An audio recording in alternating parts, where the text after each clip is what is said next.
Hello, future doctors of India. Welcome back to the Mantra family. I am Varun Agrawal and this is your channel Mantra of the Biology. हमने अभी last lecture में जो हमने basically transport in plants को हमने खत्म किया।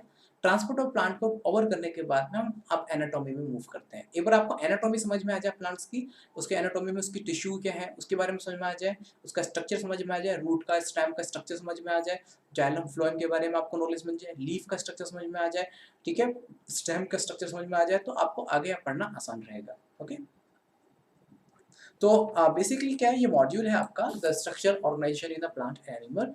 ये बॉटनी एंड जूलॉजी दोनों को कवर करता है। तो अगर आप यहाँ देखेंगे तो morphology of a plant and anatomy of a plant ये बॉटनी का पार्ट है, and structure organization in animal ये आपका जूलॉजी का पार्ट है, जिसमें हम स्ट्रक्चर ऑर्गेनाइजेशन के अंदर एनिमल क्लासिफिकेशन और एनिमल टिश्यू के बारे में पढ़ते हैं। ये फिलहाल अभी हम बाद में कवर करेंगे in zoology portion.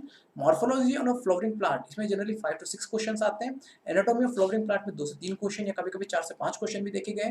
Structure organization in animal, जिसके अंदर एनिमल टिश्यू और एनिमल क्लासिफिकेशन आता है, तो इसमें 4 to 5 क्वेश्चंस होते हैं। तो अराउंड मान के चलिए इसमें 11 to 14 और कभी-कभी 15 से 20 क्वेश्चन इसमें से देखे गए हैं। तो मतलब this is one of the most important part of the biology. तो आज हम पहला टॉपिक स्टार्ट करते हैं, पहला lecture anatomy of a flowering plant. Okay, तो first of all the branch of the biology that deal with the internal organisation of a plant it's called the anatomy. Anatomy का मतलब ये होता है internal organisation के बारे में हम जब स्टडी करते हैं उसको हम एनाटॉमी बोलते हैं। Father of the plant anatomy हम बोलते हैं नेफ्यू, जो father of the plant anatomy, और यहाँ मैंने दो दिए हैं, father of the Indian plant anatomy. तो father of the plant anatomy है जो नीमेफ गुरु, ये डायरेक्टली गुरु नाम याद रखिए इनका। Okay, father of the Indian plant anatomy professor P Jayaraman.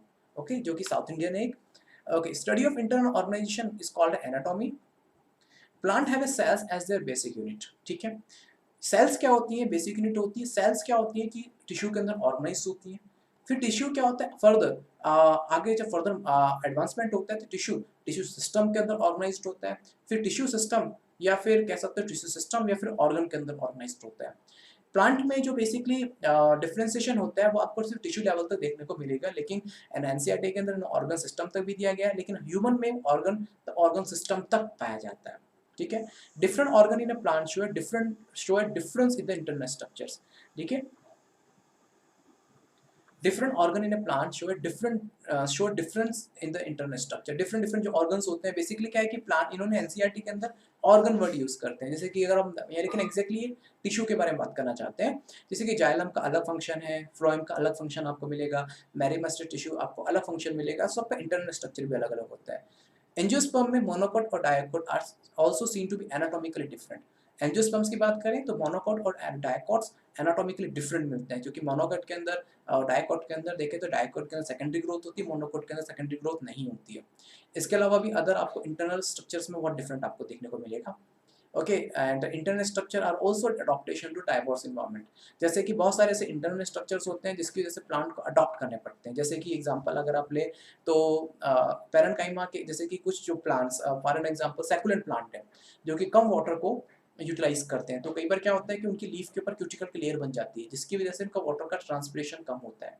या फिर हम देखें कि जहाँ पे जो हाइड्रेट्स प्लांट है, ठीक है, जहाँ पे वाटर का हाइड्रेट्स प्लांट है, जहाँ वाटर सफिशिएंट अमाउंट के अंदर होता है, तो उस हाइड्रेट्स प्लांट के अंदर क्या होता है कि वहाँ पे जो हाइड्रेट जो जो लाइक जो हाइड्रेट्स प्लांट है, जब वाटर में सफिशिएंट अमाउंट में वाटर को वो डिस्चार्ज कर सकते हैं, तो वहाँ पे क्यूटिकल की लेयर बहुत ज़्यादा थिन होती है। ठीक है, इसके अलावा कुछ ऐसे प्लांट्स होते हैं जो कि एक्विटिक प्लांट्स होते हैं, या कैसे प्लांट बॉडी के ऊपर सरफे मूव कर सकते हैं। ठीक है, तो वहाँ पे क्या होता है कि वहाँ उनके पैरेन्काइमा के अंदर स्पेसेस होते हैं, पैरेन्काइमा के बीच में स्पेसेस होते हैं, होलो स्ट्रक्चर्स बीच में स्पेस पाए जाते हैं, जिसको हम एरेन्काइमा कहते हैं। तो जिसकी वजह से क्या होता है वो थोड़े से होलो हो जाते हैं और प्लांट सरफेस के ऊपर मूव कर जाते हैं। ओके, अब इवोल्यूशन सेल की बात करें तो देखिए सबसे पहले अगर आप देखें तो प्लांट का जो बेसिक स्ट्रक्चर वो एल्गी से स्टार्ट हुआ है। तो अगर आप देखें तो एल्गी क्या होता है, एक सिंगल सेल थी जो कि मैक्सिमम बहुत सारे मल्टीपल टास्क परफॉर्म करती है। अपने एल्गी के बारे में हमने बेसिक डिस्कस किया था, लेकिन उन्होंने अपनी सेल के साइज को नहीं बढ़ाया क्योंकि वो अपने एरिया टू वॉल्यूम रेशियो को मेंटेन करना चाहते थे। लेकिन जैसे पता नहीं कि धीरे धीरे इवोल्यूशन होता रहता है, तो इवोल्यूशन में क्या हुआ, जैसे एग्जांपल के लिए यूग्लिना और क्लोरोफाइटा। लेकिन हमें पता है कि कुछ टाइम के बाद में इवोल्यूशन होता रहता है, तो एक सिंगल सेल के लिए सभी तरह के टास्क को परफॉर्म करना बहुत ज़्यादा डिफिकल्ट हो जाता था। ठीक है। सो उन्होंने क्या किया, सो उन्होंने कॉलोनीज बनाई, मतलब उन्होंने कॉलोनीज बनाई, सेल्स की कॉलोनीज बनाई, लेकिन क्या था, उन कॉलोनीज के बीच में कम्युनिकेशन प्रॉपर नहीं था। तो इसके लिए कॉलोनीज को उनकी जो सेल्स थी उनको कम्युनिकेट करने के लिए आपस में टाइटली बाउंडेड होना पड़ा, जिससे कि टिश्यू का फॉर्मेशन हुआ, तो वॉल्वोक्स एल्गी बनी। फिर बाद में क्या हुआ, टिश्यू को सबसे पहले जो देखा गया ब्रायोफाइटा में देखा गया, टिश्यू फॉर्मेशन का जो स्टार्ट हुआ ब्रायोफाइटा से, टिश्यू फॉर्मेशन होना स्टार्ट हुआ। फिर टिश्यू के ब्रायोफाइटा में सबसे मतलब सब कह सकते हो स्टार्टिंग हुई टिश्यू फॉर्मेशन ब्रायोफाइटा, फिर टेरिडोफाइटा में है, फिर जिम्नोस्पर्म्स में है, फिर एंजियोस्पर्म्स में एडवांस लेवल के टिश्यू सिस्टम पाया जाता है। ओके, टिश्यू बेसिकली होता है क्या है कि tissue it's a group of cell which is a common in origin, यहाँ पे एक ही ऑरिजिन से वो बने हुए होंगे सारी सेल्स, और सिंगल टास्क परफॉर्म करते हैं, एक कॉमन फंक्शन परफॉर्म करते हैं। जैसे कि जाइलम्स है, तो जाइलम एक तरह का टिश्यू है, तो वो अपनी एक सिंगल सेल, वो इसमें जाइलम टिश्यू है तो उसके अंदर बहुत सारे लाइक जैसे कि जाइलम फाइबर उसके अंदर आ जाता है, जाइलम पैरेन्काइमा उसके अंदर आती है, जाइलम लाइक जाइलम ट्रैकिट्स उसके अंदर आते हैं, जाइलम वेसल उसके अंदर, सबका एक ही काम है, वाटर को ट्रांसपोर्ट करना। तो एक ही फंक्शन को परफॉर्म करते हैं। Tissue formation help in the physical coordination between the cell. Tissue बनता है इसलिए ताकि सेल्स के बीच में कोऑर्डिनेशन हो, ठीक है। हाँ, एक चीज और, जब टिश्यू कोई स्पेशलाइज्ड हो जाता है तो वो स्पेसिफिक फंक्शन परफॉर्म करता है, ठीक है। तो और उसकी जो एफिशिएंसी होती है उस पर्टिकुलर फंक्शन के लिए होती है। जैसे कि जाइलम का काम सिर्फ वाटर को ट्रांसपोर्ट करना है, तो वो फूड को ट्रांसपोर्ट नहीं कर सकता। स्टोमेटा सेल्स है, तो स्टोमेटा सेल्स जैसे कि जो आपकी स्टोमेटल सेल्स हैं वो सिर्फ ट्रांसपिरेशन कर सकती हैं और एक्वेसिस एक्सचेंज कर सकती हैं, और दूसरा काम परफॉर्म नहीं कर सकती वहाँ पे। ओके, सो एक प्लांट के अंदर डिफरेंट काइंड ऑफ टिश्यू पाए जाते हैं, जैसे कि मैरीमेस्टिक टिश्यू और प्लांट परमानेंट टिश्यू। मैरीमेस्टिक टिश्यूज में क्या होता है, इनमें ये स्टार्टिंग लेवल के टिश्यू होते हैं, इसको एम्ब्रियोनिक टिश्यू भी कहते हैं, जो कि जिसमें डिवाइड होने की कैपेबिलिटी होती है। एक टाइम के बाद जब डिवाइड होने की कैपेबिलिटी खत्म हो जाती है तो एक परमानेंट फॉर्म ले लेते हैं, जिसको हम परमानेंट टिश्यू कहते हैं, जिसमें फर्दर डिवाइड होने की कैपेसिटी खत्म हो जाती है। They are based on whether the cell being form are capable of dividing or not. Okay. अब हम मैरीमेस्टिक टिश्यूज के बारे में बात करेंगे। देखिए, मैरीमेस्टिक टिश्यूज का एक ही मतलब है, ऐसे टिश्यू जिसके अंदर डिवाइड होने की कैपेसिटी रहती है, बस इतना ध्यान रखिए।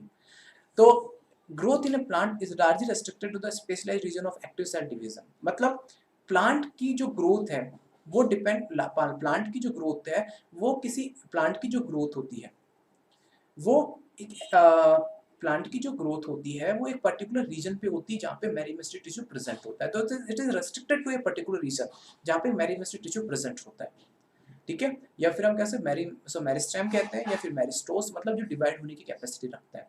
एक वहीं पे सिर्फ प्लांट सेल की ग्रोथ होती है जहाँ पे मैरीमेस्टिक टिश्यू प्रेजेंट होता है। कहाँ प्रेजेंट होता है मैं आपको बताऊंगा अभी, clear.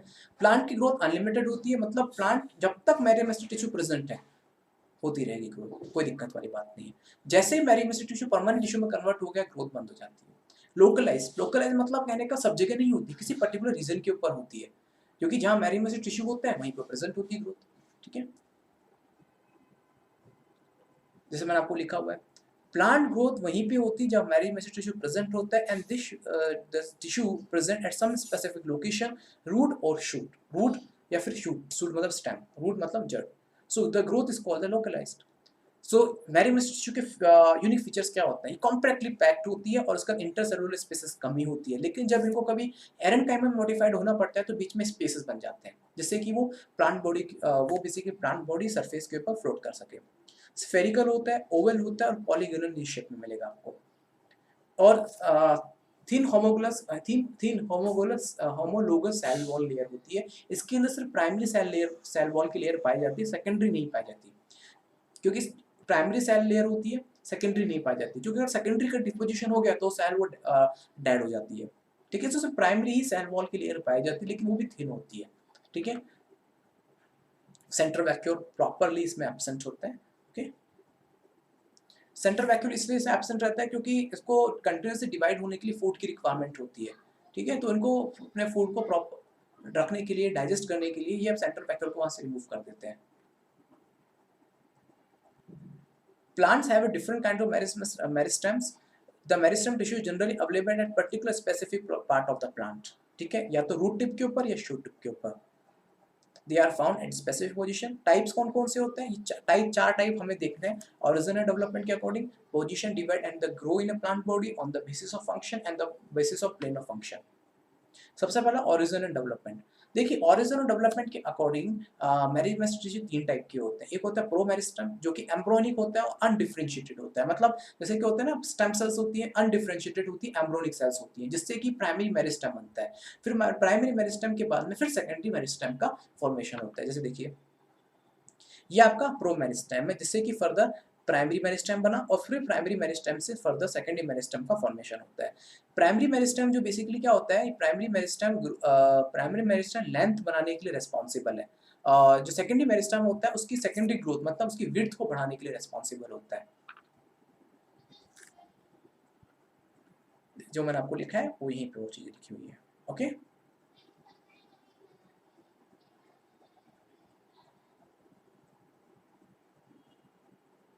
primary meristem that responsible for primary growth of plant and certain period of time primary meristem permanent tissue के अंदर कन्वर्ट हो जाती है एक टाइम के बाद में। और जब कन्वर्ट हो जाती है फिर कन्वर्ट हो जाती है, कन्वर्ट हो जाने के बाद में परमानेंट टिश्यू के अंदर वो कन्वर्ट हो जाती है। मतलब प्राइमरी मेरिस्टेम में अपनी डिवीजन की कैपेसिटी उन्होंने लूज कर दी, फिर वो परमानेंट टिश्यू के अंदर कन्वर्ट हो जाती है। और जैसे ही वो अपनी कैपेसिटी लूज हो जाती है तो फिर धीरे धीरे सेकेंडरी मेरिस्टेम बनता है। मतलब जैसे कि फिर सॉरी सॉरी परमानेंट टिश्यू बन गए, लेकिन काफी कुछ टाइम के बाद में प्राइमरी मेरिस्टेम अगेन कैपेसिटी को मतलब अगेन डिवीजन की कैपेसिटी को रिगेन करते हैं और सेकेंडरी मेरिस्टेम टिश्यू का फॉर्मेशन होता है। Okay according to the position, division and the grow in a plant. There are the two types of the meristems, primary meristem and secondary meristems. Primary meristem में apical meristem आता है, इंटरकैली meristem आता है और secondary meristem के लिए lateral meristem आता है। तो एपिकल और इंटरकैली मेरिस्टम दोनों ही प्लांट की ग्रोथ, प्लांट की लेंथ बढ़ाने के लिए रिस्पॉन्सिबल है और जो लैटरल मेरिस्टम होता है प्लांट की विड्थ बढ़ाने के लिए रिस्पॉन्सिबल है। ओके तो ये प्राइमरी मेरिस्टम का बना, प्रो मेरिस्टम से बना। तो एपिकल मेरिस्टम टॉप पे होता है और इंटरकैली मेरिस्टम उनके नीचे की तरफ होता है, जो कि दोनों ही प्लांट की ग्रोथ को बढ़ाते हैं। लेकिन एक टाइम के बाद में क्या होता है कि ये परमानेंट टिश्यू के अंदर कन्वर्ट हो जाते हैं तो वहाँ ग्रोथ बंद हो जाती है। फिर ग्रोथ बंद हो जाती है, फिर एक टाइम के बाद में दोबारा से वो कैपेसिटी को रिगेन करते हैं। तो उन्होंने देखा भैया लेंथ तो बढ़ा दिया, अब मेरा काम क्या है उसकी विड्थ बढ़ाता हूँ। ठीक है, बढ़ाएंगे मेरिस्टेम ही, परमानेंट टिश्यू तो बाद में कन्वर्ट होते हैं, परमानेंट टिश्यू मेरिस्टेम टिश्यू से ही कन्वर्ट होते हैं।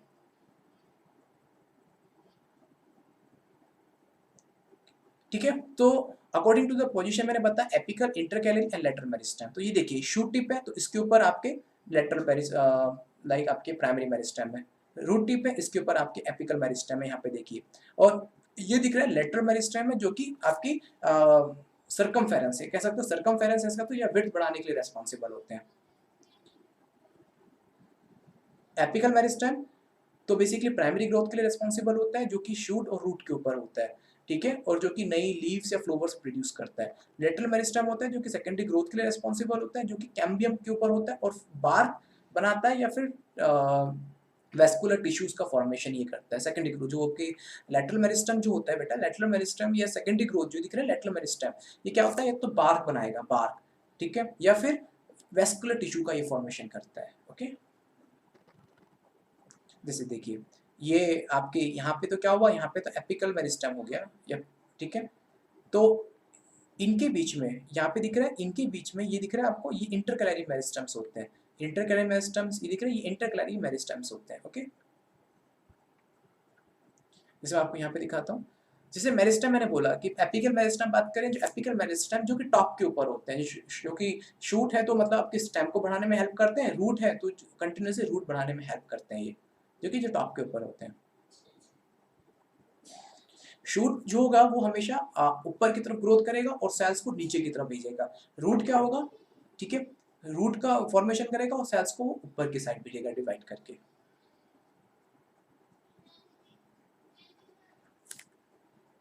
ठीक है, रूट मेरिकल जो रूट एपिकल मेरिस्टेम होता है वो बेसिकली क्या होता है कि टिप के ऊपर ना रह के, जैसे कि रूट मेरिकल आपने रूट का स्ट्रक्चर देखा होगा, तो जो रूट एपिकल मेरिस्टेम क्या होता है वो बेसिकली टिप के ऊपर ना रह के टर्मिनल सब टर्मिनल पोजीशन के ऊपर होता है। लेकिन अगर स्टेम की बात करें, जो स्टेम में जो एपिकल मेरिस्टेम होता है हमेशा टिप के ऊपर आपको मिलेगा। ठीक है, क्योंकि क्या होता है कि नीचे की तरफ रूट होती है और ये देखिए आप, ये बेसिकली क्या हुआ कि ये तो हो गया रूट कैप जो उसके रूट को फर्दर फ्रिक्शन से बचाती है, और ये होता है आपका root apical meristem. Root apical जो मेरिस्टेम होता है ये सब टर्मिनल, ये ये देखिए यहाँ होता तो ये टर्मिनल पोजीशन होती, लेकिन यहाँ पे ये सब टर्मिनल पोजीशन पे होता है।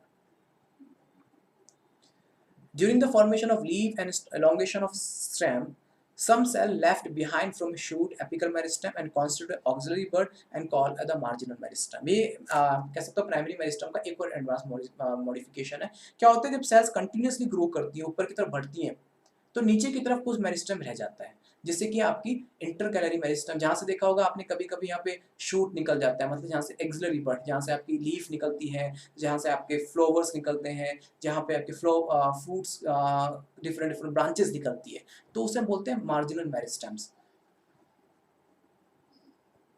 जैसे कि एपिकल मेरिस्टम हो गया, सॉरी, ये एपिकल मेरिस्टम हो गया और ये हो गया आपका मार्जिनल मेरिस्टम। ओके, जो कि मार्जिनल मेरिस्टम क्या होता है, सेकेंडरी ग्रोथ के लिए ये हेल्प करता है ये। Okay okay, so it was just basic. आज हमने बेसिक देखा, आपके मन में बहुत सारे कंफ्यूजन होंगे, तो मुझे बताइए क्या आपको नहीं समझ में आया है और क्या चीज़ समझने की रिक्वायरमेंट। ये देखिए एनाटॉमी क्या होता है, समझने का भी है और याद करने का भी है, दोनों का कॉम्बिनेशन देना पड़ता है। ठीक है, घर पे रहिए, सेफ रहिए।